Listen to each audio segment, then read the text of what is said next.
alone can be liberating, a sign of independence. But when the sun goes down and the house falls silent, that freedom can sometimes feel a lot like vulnerability. Creak of a floorboard, a shadow in the corner of your eye. Is it just your imagination, or is something more sinister lurking in the dark?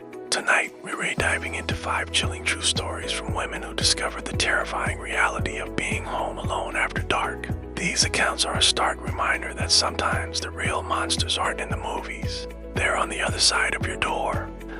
First story comes from a woman named Chloe who had just moved into her first apartment. It was a cozy little ground floor unit in what she thought was a quiet neighborhood. One evening, while watching TV, she heard a faint tapping sound.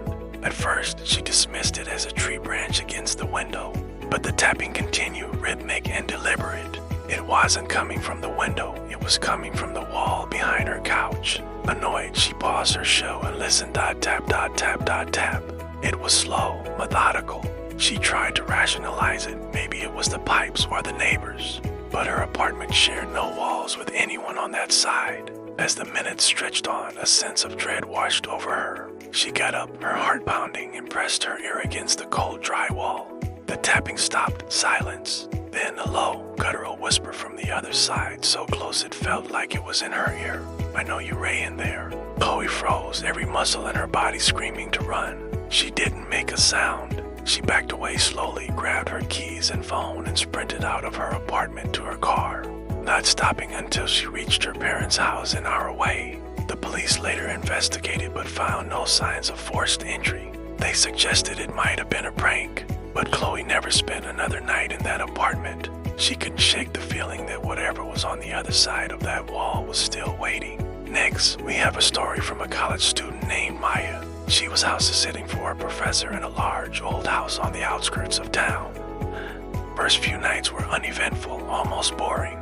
On the third night, she was studying in the living room when the family's golden retriever, Buddy, suddenly shot up and started growling at the front door. Maya hushed him, thinking he'd heard a raccoon outside. But Buddy wouldn't calm down. He stood rigid, a low rumble in his chest, his eyes fixed on the door. A moment later, the doorknob began to jiggle. Slowly at first, then more violently. Someone was trying to get in. Maya's blood ran cold. She knew for a fact that she had locked and deadbolted the door. She grabbed her phone and backed away into the kitchen, dialing 911 with shaking hands. As she whispered her location to the operator, she heard a loud thud against the door, then another and another. It sounded like someone was throwing their entire body weight against it. Buddy was barking frantically now. Through the small glass panes at the top of the door, she saw a dark silhouette. The person outside wasn't just trying the handle anymore, they were trying to break the door down. The operator told her to hide and that police were on their way. Maya locked herself in the pantry, listening to the terrifying sounds of the assault on the door and Buddy's ferocious barking. For what felt like an eternity, she heard the blessed sound of sirens. The banging stopped. Police found deep shoulder marks on the outside of the door and footprints leading away into the woods behind the house. They never caught who it was. Maya's convinced that if it weren't for Buddy, the story would have had a much darker ending. Our third account is particularly unnerving because it happened in a place we all consider safe. Sarah was living in a modern, high-security apartment building. Key fobs for entry, cameras in the hallways, the works. One night, she was getting ready for bed when she noticed her closet door was slightly ajar. She distinctly remembered closing it earlier. Shrugging it off, she pushed it shut and got into bed.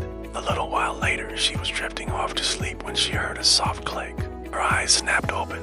In the dim light from her alarm clock, she saw it. The closet door was slowly creaking open again. Her heart leaped into her throat. She lived on the 10th floor. There was no wind. She lay perfectly still, pretending to be asleep, her eyes darting towards the widening black gap of the closet.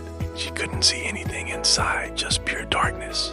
But she could feel it. She felt a presence, an intense feeling of being watched. Every instinct told her not to move, not to let on that she was awake. For what felt like hours, she lay there, rigid with fear, listening to her own frantic heartbeat. She didn't hear any other sounds. Eventually, the first rays of morning light filtered through her blinds. Bolstered by the daylight, she finally mustered the courage to get up.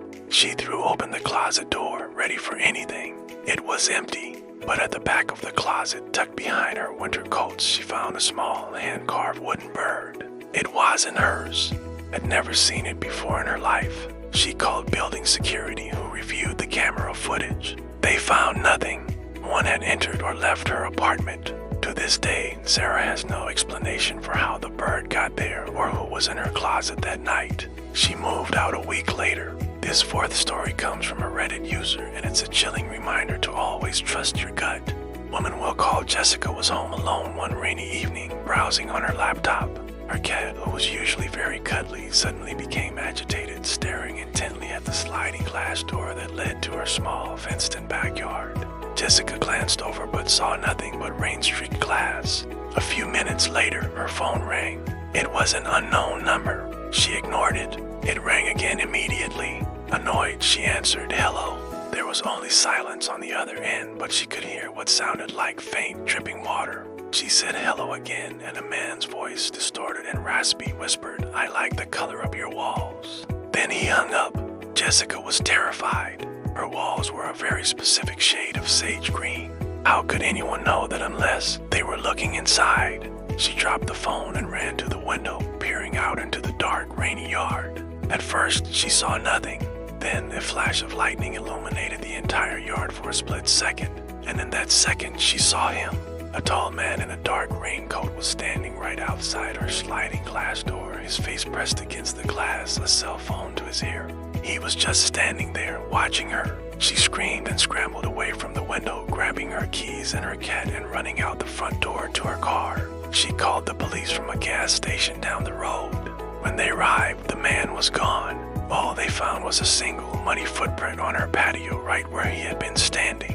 Our final story tonight is one of the most frightening because it demonstrates a terrifying level of patience and planning.